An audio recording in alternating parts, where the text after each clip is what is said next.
जब भी हम आपस में इकट्ठे होते हैं तो किसी न किसी शब्द को लेकर लोगों में शंका उत्पन्न होती है और वो शब्द या पद हमारे लिए चर्चा का विषय बन जाता है।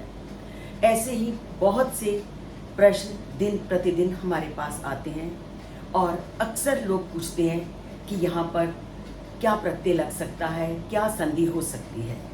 तो जो जो कठिन विषय हैं हम एक एक करके आपस में चर्चा करके उनका समाधान निकालते हैं। तो आज जो पद चर्चा का विषय बना वो है कांश्चित। अक्सर लोगों को इस विषय में लेकर बड़ी भ्रांतियां उत्पन्न होती हैं, तो आज हम कांश्चित को ही लेते हैं और जानते हैं कि इसमें कौन सी संधि हुई है।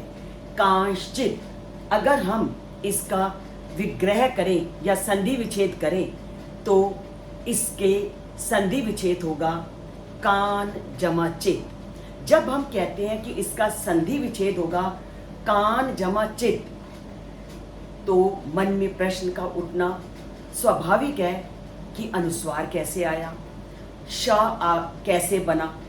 तो हम एक एक करके सबको जानते हैं। सबसे पहले हम पाणिनि का सूत्र लेते हैं, नाश छव्वे प्राशान। इसका क्या मतलब है कि अगर ना अंत में है और उसके बाद वाला वर्ण छव और अम परक है, छव और अम परे है, तो वहां पर ना को रू हो जाता है। और आपको इसे और अच्छी तरह समझने के लिए इससे पूर्व के प्रकरण को भी जानना जरूरी है कि कहाँ पर अनुस्वार होता है और कहाँ पर अनुनासिक। तो जहाँ अनुनासिक होता है वहाँ पर हम रू में अनुनासिक लगा देते हैं और जहाँ अनुस्वार होता है वहाँ पर अनुस्वार लगा देते हैं। पर ना के बाद छव होने पर और अम होने पर ही हम ना को रू करते हैं। अब हमें जानना चाहिए कि अम क्या है और छव क्या है। वर्गों में जो छा है, ठा है या था है या चा है, टा है या ता है, इसको बोलते हैं छव।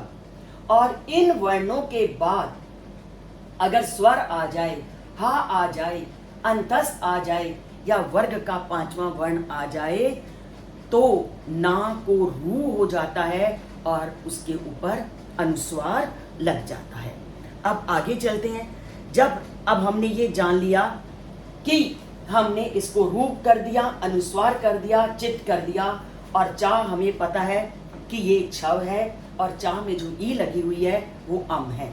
तो इसके बाद छव अम परक है, इसलिए हमने ना को क्या कर दिया, रू।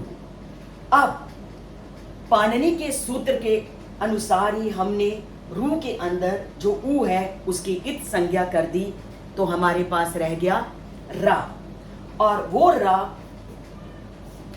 उस रा की हमने खर अवसानियों विसर्गा से हमें विसर्ग प्राप्त थी और उस विसर्गों से हमने विसर्ग कर दिया और वो विसर्गे हमने विसर्जनीय से सा से उस विसर्गों को सा में परिवर्तित कर दिया। और पाणिनि के एक और संधि के सूत्र स्तोष चुनाष्टु से हमने उस सा को शा कर दिया, तो हमारे पास शब्द बना कांश्चित। अब आपको अच्छी तरह से जान गए होंगे कि ये कांश्चित शब्द हमारे पास कैसे बना। तो अनेक सूत्रों के माध्यम से इस कांश्चित शब्द की रचना हुई।